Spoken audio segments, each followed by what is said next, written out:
Hello everyone. हम लोग आज चैप्टर जो लाइट था हमने पहले कवर किया था रिफ्लेक्शन के बारे में। आज हम लोग रिफ्रैक्शन के बारे में समझने का कोशिश करेंगे।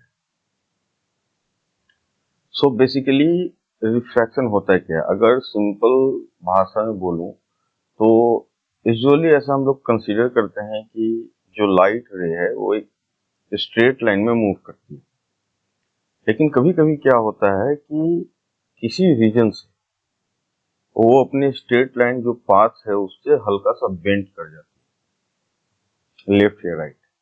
तो ये सारे जो स्टडी हैं, कैसे बेंड होता है, क्यों बेंड होता है, रीजन क्या है, कहाँ पर बेंड होता है, इसी कारण कैसे कैसे फिनोमेना देखने को मिलता है, ये सारे कुछ के बारे में हम लोग इसमें स्टडी करेंगे। तो रिफ्रैक्शन मोटे तौर पर अगर समझे तो अपने जो पाथ है उससे थोड़ा सा डेविएट कर जाता है, उसका जो डायरेक्शन है मूवमेंट का, उसको हम लोग साधारण भाषा में रिफ्रैक्शन कहते हैं। अब हम लोग क्या करते हैं कि एक देखते हैं एग्जाम्पल, प्रैक्टिकल लाइफ में आपने देखा होगा बहुत बार, उससे हमें एक आइडिया लगेगा कि रिफ्लेक्शन कैसा होता है। सपोज करो कि ये एक बकेट है। क्या है? ये एक बकेट है। इस बकेट में सपोज वाटर है, वाटर ऐसे, और यहाँ पर कोई कॉइन रखा हुआ है। तो आपने नोटिस किया होगा कि जब आप सीधे देखते हो कॉइन आपको एज इट इज दिख रहा है, अगर आप हल्का सा टेढ़ा देखते हो, सपोज कि यहाँ पर आपका ऐसे कुछ आई है इस तरीके से, तो आपको ऐसा दिखेगा कि सपोज ऐसे आप देखने की कोशिश कर रहे हो, आपको दिखेगा ये कॉइन कुछ ऐसे दिख रहा है, ऊपर उठा हुआ सा, ऐसा कुछ दिखता है। ये आपने बहुत बार देखा होगा, किसी बकेट में आप जब बात ले रहे हो उसके अंदर मग रखा हुआ है या कोई ग्लास वगैरह रखा हुआ है, उसके से लगता है ग्लास थोड़ा सा उठा हुआ। बस ऐसा समझो कि वो जो फिनोमेना आप देख रहे हो वो रिफ्रैक्शन के कारण होता है। बाकी हम लोग डिटेल में पढ़ेंगे कि रिफ्रैक्शन करते किसको है और कैसे होता है। तो यहाँ पे आपने देख लिया कि हमारे प्रैक्टिकल लाइफ में रिफ्रैक्शन का कैसा फिनोमेना दिखता है। ऐसे बहुत सारे आपको घटना देखने को मिल सकते हैं। सो हम लोग समझेंगे कि रिफ्रैक्शन होने का रीजन क्या है और किस कंडीशन में होता है। यहाँ पर लिखा हुआ है कि when light traveling obliquely from one medium to another, the direction of propagation of light in the second medium changes. This phenomena is known as refraction of light. मतलब कि आप मान लो कि ये एक मीडियम है, मैंने सेपरेट किया। ये मीडियम बाय द वे आपका एयर, सपोज लो एयर, कुछ एयर है यहाँ पर, ठीक है। इस मीडियम में सपोज लो कि इसमें वाटर है। तो बोल रहा है कि रे लाइट जब ऑब्लिकली, मतलब कि स्लैंट, ऑब्लिकली में स्लैंट, थोड़ा तिरछा आता है। अब कितना है कुछ भी हो सकता है, ठीक है, बिल्कुल नॉर्मल नहीं आ रहा है, स्लैंट आता है। तो एक मीडियम से, यानी मीडियम 1 यदि एयर है, मीडियम 2 यहाँ है, तो ये अपने पाथ से, ये अपने ऐसे जाना चाहिए था, लेकिन ये पाथ से डेविएट हो जाता है। चाहे तो डेविएट होकर ऐसे हो जाएगा, ये डेविएट होके ऐसे हो जाएगा, या डेविएट होके ऐसे हो जाएगा। अब ये सारा हम लोग डिटेल में देखेंगे कि डेविएशन किस डायरेक्शन में होता है, कैसे होता है। अभी फिलहाल हम लोग इतना समझेंगे कि रिफ्रैक्शन का मतलब एक मीडियम से दूसरे मीडियम में जब लाइट जाता है तो अपने डायरेक्शन को छोड़ देता है, स्लाइटली अपने डायरेक्शन को चेंज कर देता है। कितना करता है, नहीं करता है, हम लोग वो डिटेल में पढ़ेंगे। तो अभी तक हम लोग रिफ्रैक्शन को समझ चुके हैं कि रिफ्रैक्शन होने के लिए दो डिफरेंट मीडियम चाहिए। दूसरा कंडीशन क्या? स्लैंटली, यानी कुछ एंगल के साथ वो मूव कर रहा है, यानी कि ऑब्लिकली एक मीडियम से दूसरे मीडियम में एंटर कर रहा है, यानी नॉर्मली, नॉर्मल टू, यानी कि आई मीन ऐसे नहीं एंटर कर रहा है। ओके, तो इस केस में रिफ्रैक्शन होता है। चलो हम लोग इतना समझ गए। अब हम लोग इसको थोड़ा सा डिटेल में देखते हैं टेक्निकली कि कैसे कैसे रिफ्लेक्ट करता है और क्या क्या ये रूल को फॉलो करता है, राइट। तो हम लोगों ने क्या किया कि इस केस को समझने के लिए हमने एक मीडियम चूज किया। वो मीडियम क्या है कि सपोज वो मीडियम ग्लास है, तो हमने क्या किया कि ग्लास लिया, ऐसे मीडियम, एक ग्लास का बना हुआ है, ये क्या है, ग्लास का बना हुआ है, और यहाँ क्या है, बाहर में एयर है, क्या है, एयर है, यहाँ भी क्या है, एयर है, आउटसाइड। ओके, तो यहां से हम लोगों ने क्या किया कि एक रे आ रहा है, एक रे ऐसे आया, बहुत अच्छी बात। हमने भी क्या देखा, एक मीडियम से दूसरे मीडियम में जाएगा तो ये अपने डायरेक्शन को चेंज करता है। तो यहां पर हम लोग एक चीज और समझने का कोशिश करेंगे, बाद में डिटेल में दिखाएंगे। तो अभी फिलहाल हम लोग ऐसा कंसीडर करते हैं कि अपने डायरेक्शन को छोड़ दिया है, तो ये क्या हुआ, बेसिकली हमारा ये नॉर्मल हुआ, ठीक है, ये सरफेस से। तो हम लोग मानते हैं कि चलो नॉर्मल से हल्का सा अवे हो गया, ऐसा मान लेते हैं, ठीक है। तो ये अगर एंगल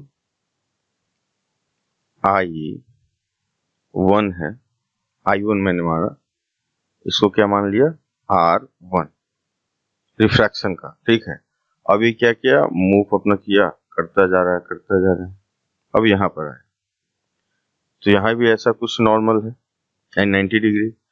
अब यहाँ पर क्या है कि ये फिर से एक मीडियम से दूसरे मीडियम में आया, तो फिर से ये क्या किया कि कुछ चेंज किया, ठीक है। अब ये मान लो कि ये दोनों पहले, ये हमारा I2, ये हमारा क्या हो गया, R2। अब हमें नहीं पता है कि कितना अवे कर रहा है नॉर्मल से, कितना टुवर्ड्स कर रहा है, हमें पता है कि रिफ्रैक्ट कर रहा है। हम लोग बाद में देखेंगे डिटेल में कि मीडियम कौन सा डेंसर मीडियम है, कौन सा रेयर मीडियम है, उसके कारण कितना कहाँ पर रिफ्रैक्शन होता है। अभी फिलहाल बस हम लोग को इतना पता है कि एक मीडियम से दूसरे मीडियम में अगर एंटर कर रहा है तो ये श्योर है कि रिफ्रैक्ट करेगा, अगर दोनों डिफरेंट मीडियम है। तो हम लोग क्या देखा कि यहाँ I1 क्या है, इंसिडेंट रे का एंगल है, यहाँ फर्स्ट मीडियम में एंटर किया, रिफ्रैक्शन का है। फिर ये क्या हुआ, I2 है, सपोज माना कि I2 है, R2 है, इतना समझ में आया, चलो अच्छी बात। तो ये सारे चीज डिटेल देखने के बाद जब एक्सपेरिमेंट हुआ, बहुत सारी चीज, तो हमने एक तो चीज पाया, वो हम लोग को ये समझ में आया कि एक मीडियम से जब दूसरे मीडियम में कोई चीज एंटर कर रहा है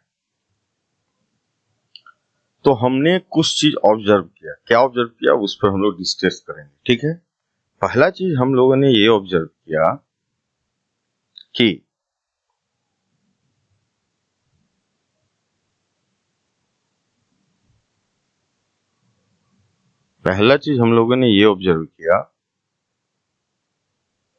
ध्यान से समझना है कि जब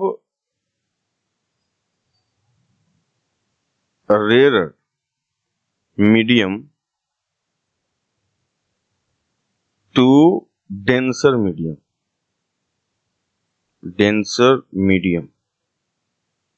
लाइट ट्रेवल करता है, तो वो क्या करता है, नॉर्मल के तरफ, यानी कि जिस डायरेक्शन जा रहा था, सपोज अगर मैं आपको बोलूं कि ये दो मीडियम है, ये नॉर्मल है, मान लो आप ऐसे एक नॉर्मल है, सपोज करो, अगर लाइट ऐसे आ रहा है तो ये क्या करता था, टुवर्ड्स नॉर्मल बेंड कर जाएगा, क्या करेगा, यानी कि सपोज ये रेयर मीडियम है, ये हमारा डेंसर मीडियम है, तो क्या होगा, टुवर्ड्स नॉर्मल, यानी ये एंगल जो है IAR है, तो यहां पर R would be less than I, ठीक है। ये समझ में आया पहला केस। हम लोग क्या क्या ऑब्जर्व किए एक्सपेरिमेंट करने के बाद हमने ऑब्जर्व किया कि रेयर मीडियम से डेंसर मीडियम की तरफ आता है तो क्या होता है, टुवर्ड्स नॉर्मल क्या है, ये जो परपेंडिकुलर है मीडियम का, ठीक है। इसके अपोजिट आप लिख सकते हो कि जब denser medium to rarer medium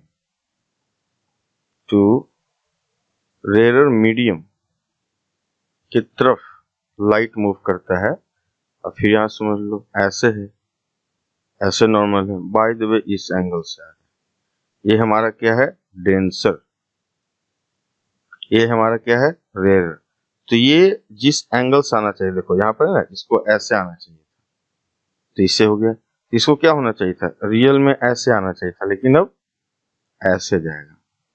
यानी यहाँ पर जो आई है और यहाँ पर जो आर है, यहाँ पर क्या हो जाएगा? R is greater than I. दो चीज हमने समझ ली।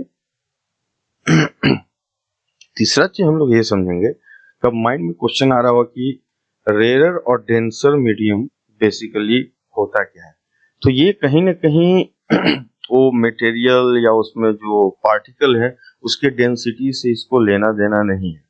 ये डेंसर और रेयर मीडियम का मतलब ऑप्टिकली रेयर और डेंसर मीडियम। यानी यहां पर जो स्पीड ऑफ लाइट है रेयर मीडियम में ज्यादा तेज होता है with respect to denser. So speed of light in rare medium क्या होगा? Greater than speed of light in denser medium. समझ में आया? तो हम लोग बोलते हैं ना कि डेंस मटेरियल है, तो वहां पर हम लोग मटेरियल की डेंसिटी की बात करते हैं। यहाँ पर ऑप्टिकली हम लोग डेंसिटी की बात कर रहे हैं। मटेरियल जो मास है उससे रिलेटेड डेंसिटी नहीं है। ये बात आप मतलब समझे, उससे कंफ्यूज नहीं होना है। कुछ ऐसे एग्जांपल मिल जाएंगे आपको कि जहां पर मटेरियल का डेंसिटी यानी in terms of substance material density ज्यादा है, लेकिन ऑप्टिकली वो उससे रेयर है, मतलब डेंसिटी उससे लेस है, ऐसा भी आपको मिल सकता है। और फोर्थ चीज हमने इसमें क्या ऑब्जर्व किया कि सपोज हमने यहाँ पर ये जो बहुत इंपॉर्टेंट है, आपको यूज आने वाला है न्यूमेरिकल्स से लेकर सभी जगह, लेकिन सारे कंसेप्ट माइंड में रखना है, ये चीज याद नहीं करना है बार बार। एक बार समझ जाओगे ना दिक्कत नहीं होगा। अब देखो सपोज करो कि यहाँ से रे आया,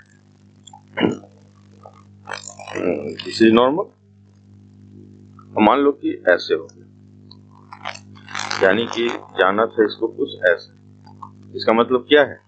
ये डेंसर हो गया, ये रेयर हो गया। तो सपोज करो कि ये अपना एंगल है आई और ये अपना एंगल है आई। तो कहा गया कि साइन एंगल ऑफ आई, ठीक है, और साइन एंगल ऑफ जो रिफ्रैक्शन का जो एंगल है जो भी है, इसके बारे में हम अभी डिस्कस करेंगे। ये दो मीडियम का, किसी दो मीडियम का हमेशा ही क्या होगा? कांस्टेंट होगा।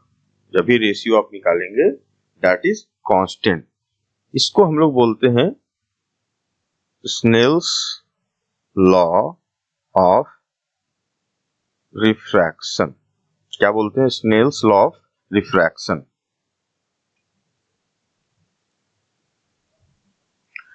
अब यहां पर एक चीज और हम लोग माइंड में रखना है, जो एंगल, जो इंसिडेंस एंगल है, यानी कि आई की जो वैल्यू होनी चाहिए ग्रेटर देन 0 और लेस देन 90, ठीक है। एंड नॉर्मल के साथ, नॉर्मल का जो ये परपेंडिकुलर है उससे लेस, और जो हॉरिजॉन्टल जो डिवाइड कर रहा है दो मीडियम को उससे ऊपर, यानी ऑब्लिक होना चाहिए, ठीक है, स्लैंट होनी चाहिए।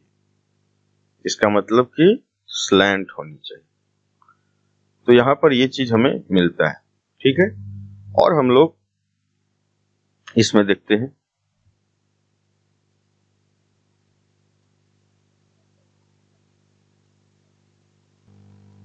अब आपने इतना समझ लिया, तो यहां पर जब इससे एक्सपेरिमेंट आप कर रहे हो तो ऑब्जर्व करोगे कि ये जो रे था, ठीक है, जो निकल रहा था, इसको आप यदि देखोगे, एक प्रैक्टिकली ऐसे दिखाना चाह रहा हूं, सॉरी,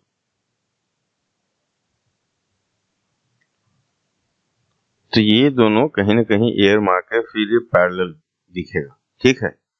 अब डिटेल निकालोगे आप तो देखो कि ये जो रे निकला है, रेड अभी मैंने जो ड्रॉ किया, इंसिडेंट रे, जो फाइनल रिफ्रैक्टेड जो रे निकला है वो बोथ आर पैरेलल है एक दूसरे के। तो इससे भी आपको समझ में आ रहा है कि किस तरह ये लॉ काम कर रहा है। सो जो भी हम लोगों ने डिस्कस किया है, इसको आप यदि डिटेल में लिखना चाहते हो तो बिल्कुल आप लिख सकते हो। यहाँ पे मैंने लिख रखा है the following are of the, ठीक है, इसे लैंग्वेज में लिखा हुआ, लेकिन उसे डिटेल में मैंने आपको समझा भी दिया। अब हम लोग कुछ और इंटरेस्टिंग चीज देखेंगे। तो अभी हमने स्नेल्स लॉ को देखा कैसे होता है। कुछ और फैक्ट है कि स्पीड ऑफ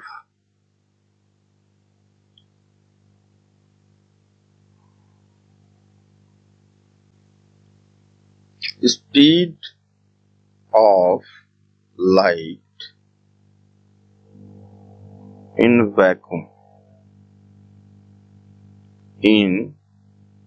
वैक्यूम सबसे हाईएस्ट होता है, ठीक है। एयर की बात करूं, speed of light in air, ये little bit less than vacuum होता है, so almost equal to vacuum आप कर सकते हैं, राइट। और बाकी जो है केरोसिन हो गया या डिफरेंट डिफरेंट वाटर हो गया, ग्लास हुआ, ये सारे चार्ट आपके बुक में दिए हो, वहां से देख सकते हैं। ये दो चीज इसलिए हम लोगों ने डिस्कस किया कि अभी हम लोग कंसेप्ट में इन दोनों को यूज करने वाले हैं, ठीक है।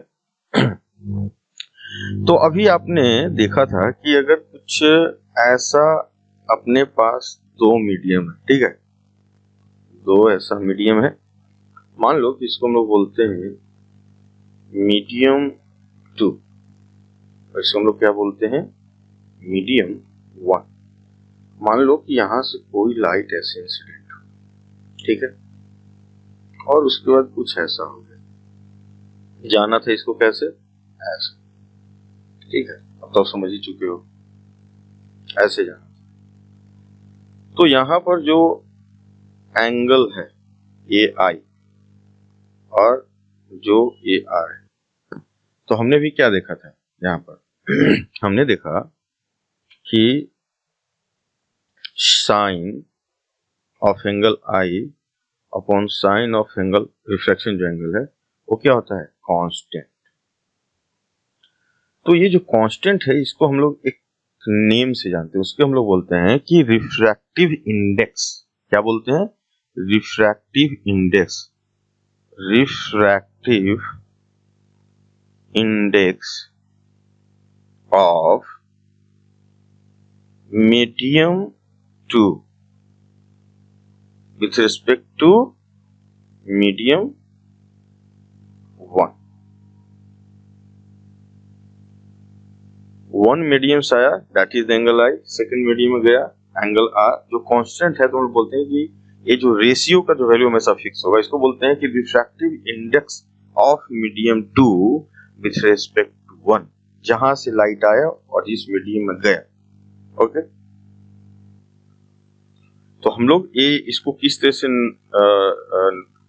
किस तरह सिंबल में लिखते हैं, n2 1, क्या लिखते हैं, n2, क्या लिखते हैं, n2 1, यानी कि refractive index of 2 with respect to 1।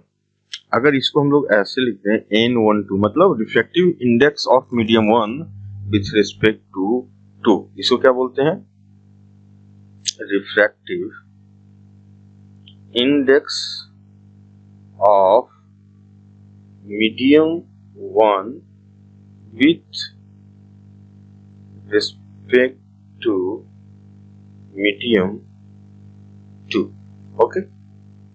अब यहां पर एक चीज और हम लोग समझेंगे ये रिफ्रैक्टिव इंडेक्स जो है विथ रिस्पेक्ट टू जो हमने लिखा है, ये सिर्फ और सिर्फ ये रेशियो का ही कॉन्सेप्ट नहीं, कहीं ना कहीं जो स्पीड ऑफ लाइट है उसके रेशियो से भी हम लोग निकाल सकते हैं। कैसे वो हम लोग देखते हैं अभी। तो अगर हमने बोला सपोज कि n21, तो हमने क्या बोला था, साइन आई, वन मीडियम से आया विथ रिस्पेक्ट टू 2, रिफ्रैक्शन कहाँ हो रहा है, मीडियम 2 में हो रहा है, ओके। इसको हम लोग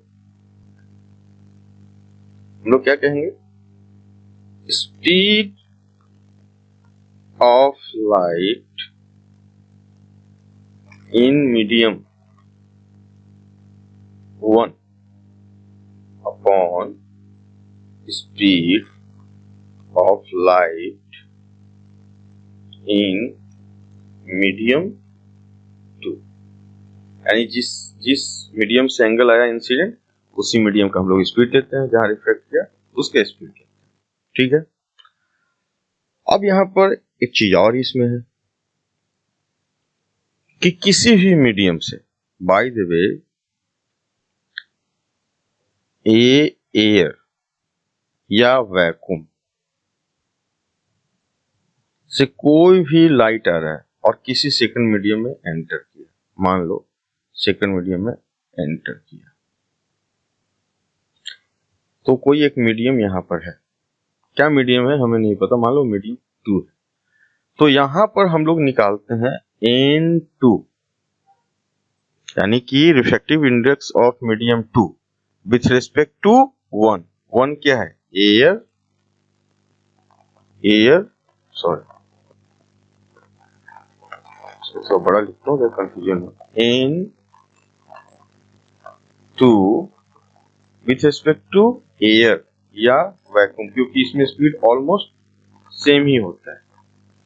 तो क्या होगा, speed of light in air या vacuum upon speed of light in medium.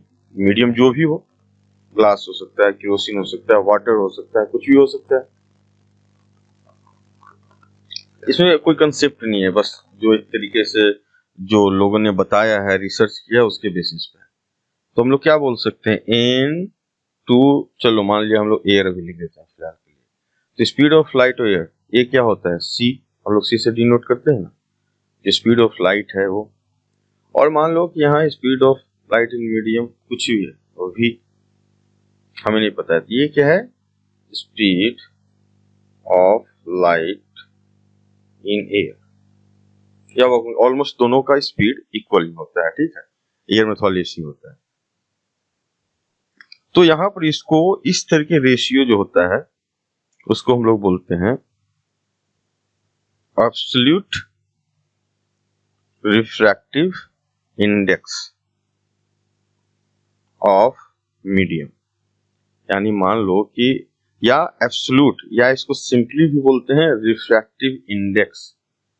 अगर सिंपल कहीं आपको रिफ्रैक्टिव इंडेक्स और कहीं सिंपल रिफ्रैक्टिव इंडेक्स लिखा हुआ मिला, तो आप समझो कि विथ रिस्पेक्ट टू किसकी बात कर रहा है, एयर या वैक्यूम का। तो यानी कि किसी भी मीडियम, सपोज किसी भी मीडियम का रिफ्रैक्टिव इंडेक्स दिया हुआ है, तो आप क्या समझोगे कि speed of light in air या vacuum upon speed of light in that particular medium, ये दिया हुआ है। ठीक है, और बुक में बहुत सारे मीडियम का दिया हुआ भी है, आप देख सकते हैं। ठीक है, मुझे नहीं लगता यहाँ पर वो उचित है सारा लिखना और टाइम वेस्ट करना आप लोगों का। तो इस तरीके से हमने समझा कि रिफ्रैक्टिव इंडेक्स होता क्या है। ठीक है, लेकिन हम लोग किसी दो मीडियम का कंपेयर कर सकते हैं। अभी एयर लिया तो एयर के रिस्पेक्ट में हम लोग करते हैं बातें, या वैक्यूम का तो हम लोग उसको एब्सोल्यूट बोलते हैं, या सिंपली हम लोग बोलते हैं रिफ्रैक्टिव इंडेक्स, मतलब विथ रिस्पेक्ट टू एयर या वैक्यूम। तो अभी हम लोगों ने जो डिस्कस किया उसको कुछ सेंटेंस में मैंने यहाँ लिख रखा है, आप देख सकते हो, और इसको आप नोट भी कर सकते हो अगर चाहो, लेकिन मैंने सारा कुछ लिख रखा है पीछे में भी। ओके।